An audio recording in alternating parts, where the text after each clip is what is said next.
Well, for starters, I need to get a haircut soon. It's getting a little out of control as far as I'm concerned. And also, I really need to stop making these types of videos for a while.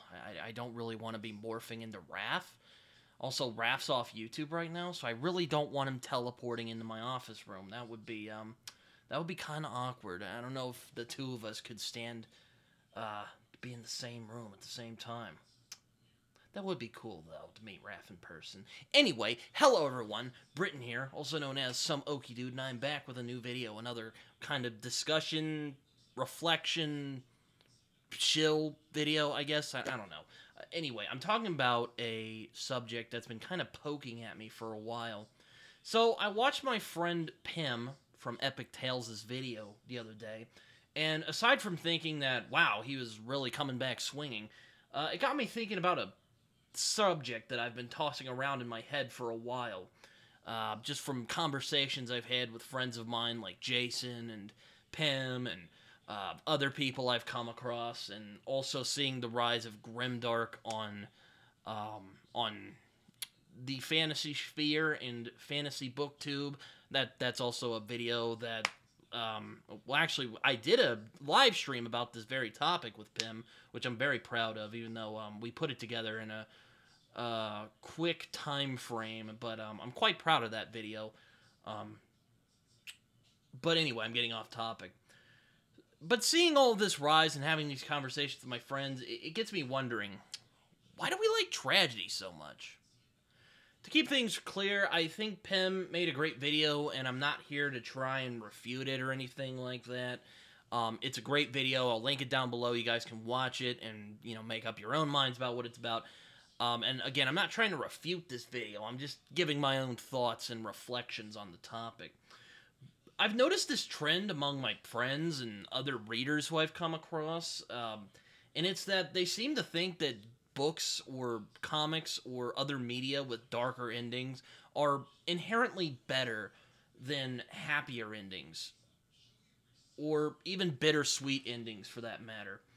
And being the curious person that I am, I wonder why this is the case, and I wonder why it seems that media with more tragic, darker endings tends to get stronger emotions and reactions out of people than happier ones. I mean, even media that has happier endings, like Lord of the Rings or Forrest Gump, which is a great movie, don't snicker at me, have tragic elements to them. So does media with happy endings suck? Excuse me.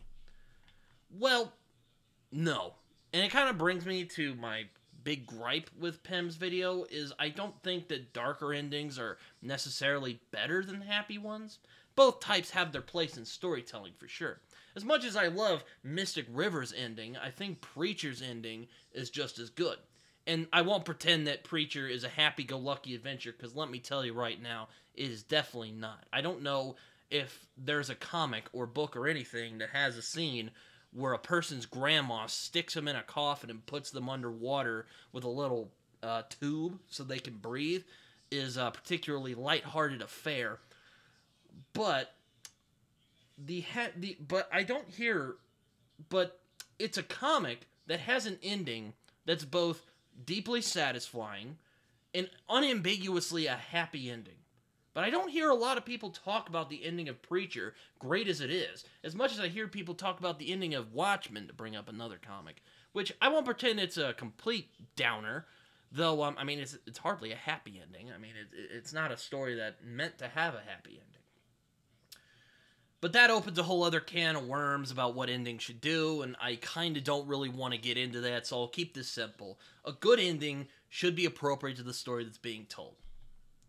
But I'm getting off topic. Why are we so fascinated by tragedy?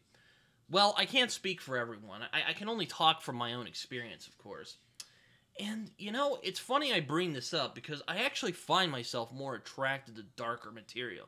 I mean, if you see some of the stuff I read, like Sweet Tooth or Watchmen, or going back to books, Perdido Street Station, American Gods, Black Leopard, Red Wolf, A Scanner Darkly, I like some pretty messed up dark stuff. I mean, my family has teased me in the past because of my enjoyment for darker things. it drives me kind of crazy, but, you know, it is what it is, and, well, you know, family's gonna tease you. That's just how it goes. I find, so what speaking from my own experience, I find that darker media brings a type of catharsis for me that media that's all sunshine and rainbows can't do. Doesn't always do, anyway. That's not to say that endings that are happy can't be satisfying. I mean, I just mentioned earlier, Preacher is unambiguously a happy ending. It's one of the greatest endings of a comic series ever. Avatar: The Last Airbender is great. I mean, Return of the Jedi is great. That has an unambiguously happy ending. I'm not trying to say one is inherently better than the other. But, going back to my point, I find that darker media brings a type of catharsis for me that media that's meant to be happier just doesn't. It reminds me, when I see an ending that's so perfectly tragic or bittersweet, it reminds me in my moments where I feel alone, or where I feel alone with all the pain that I've gone through in my life, that I'm not the first person who's felt that way. And it feels really good to know that. But that's not to say I always think that darker endings are necessarily better than happy ones. I think that both of them have their place, like I said, and I kind of feel, and I've noticed, kind of going off the cuff here, that there's this sort of cynicism going around in our world nowadays. And I've seen this even on BookTube and even from friends of mine, where it seems that we seem to almost get off on how bad the world is. I mean, I see people who misinterpret stuff like The First Law or Game of Thrones or, oh god, what's another dark piece of media, or, you know, Mystic River or something like that, or stuff that is, or No Country for Old Men, stuff that is unambiguously as bleak and unhappy as you can think of. But there seems to be this trend I've noticed where people seem to, like, get off on that, or just rub it into everyone's faces that, oh, this is how the world is, we should just deal with it. And there's like this sense that, oh, you know, at least I can handle it. It almost seems like people like darker endings because they feel like they're better in some ways, and that kind of rubs me the wrong way. I mean, as I've said, I mean, I think fiction should be as instructional as much as it should be reassuring. You know, I mean, if you don't want to read stuff like No Country for Old Men, don't read it. I mean, it's fine. I'm not going to be offended. I mean, I think it's a great book, but it's certainly not for everyone.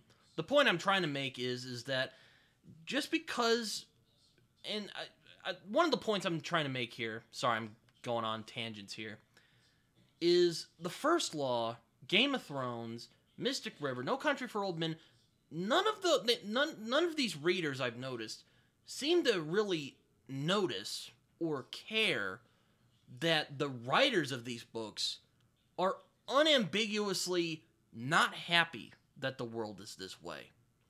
Now, I'm not trying to say that these books are trying to get people into a fervor to make the world a better place.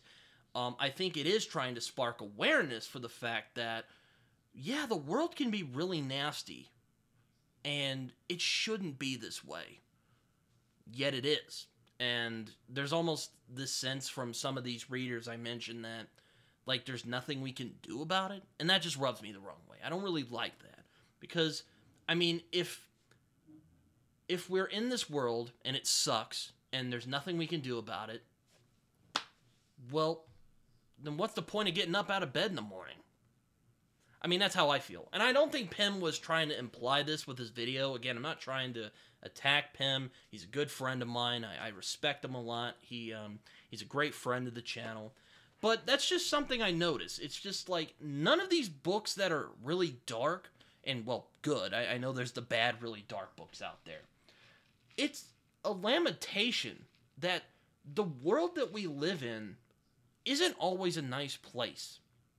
That doesn't mean there isn't good parts of it. I mean, you know, we could walk outside and look at the sunshine and, you know, and feel the sun on our faces and ride bikes and see our friends and listen to great music. But the fact that people seem to think that tragedy is somehow more real than happy emotions, again, that just kind of rubs me the wrong way. And I wish that I wish that wasn't the case. And that's kind of why I made this video, as well as kind of making my thoughts about Pim's video a little bit. It's good. But enough of my tangent. As I said before, we read because we want to understand our fellow man and empathize with each other. And I find that my suspicion is that people are hit harder by tragic or darker endings, per se, because we face tragedies and disappointments in our daily lives. And it's nice to know there's someone out there who knows how that feels. I mean, I know that's what I get when I read stuff like The First Law or Game of Thrones or Mystic River. You know, all the dark, depraved stuff that I really enjoy. But also I think people should be more aware that in the cases of, which actually is a video I want to make in the future about how people have really misinterpreted really famous pieces of media, whether it be books, films, comics, whatever. And of course that's inevitable because, you know, as the great Ralph Waldo Emerson once said, to be great is to be misunderstood. And, I mean, all I can say to that is, man, he really hit it right on the money. But I don't want to go too far onto this.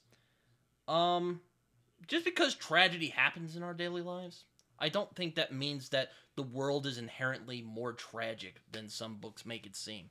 And the good books, I think, that are dark are more lamenting the fact that this world is a dark place, and we're not doing enough to make the world a better place. And that's what makes those books so fascinating, at least for me. But I digress. I don't want to get too rambly, and also if it goes for too long, then I have to screw around with the video. So, yeah, that's really all I got to say for today. Hopefully this wasn't too rambly, and I hope Pim doesn't get mad. I'm not trying to, like, criticize him or anything. Anyway, I hope you guys enjoyed this video. You can find me on, well, like I said, this is all I got for today. Hope you guys check me out on Twitter. You can find me on Goodreads and Letterboxd, where I write reviews that are more coherent, that are probably more coherent than the one you just heard right now. And you can find me on Discord. I love hearing from you guys. I love talking to you guys. Also, like, subscribe, do all that stuff. As my friend John Minton likes to say, it feels good hitting that like button. You'll feel a pep in your step. I can tell you right now. I know from experience. It feels great. But I digress. I hope you guys enjoyed this video. Hopefully I got you guys thinking, and feel free to let me know what you think in the comments. I mean, you can even tell me I'm wrong. I'm fine with that. You know, you can tell me that I'm wrong and I'm gay, and say whatever you want. You know, I'm not easily offended. You know, I just made a video about autism, so I mean, you know, it's not, I can handle it. I mean, don't do it on purpose just to get a rise out of me. Don't do that. But, I mean, comment down and let me know your thoughts is what I'm trying to get at. So, yeah, I'll let you guys go before I ramble on for too long. Hope you guys enjoyed this video. Until next time.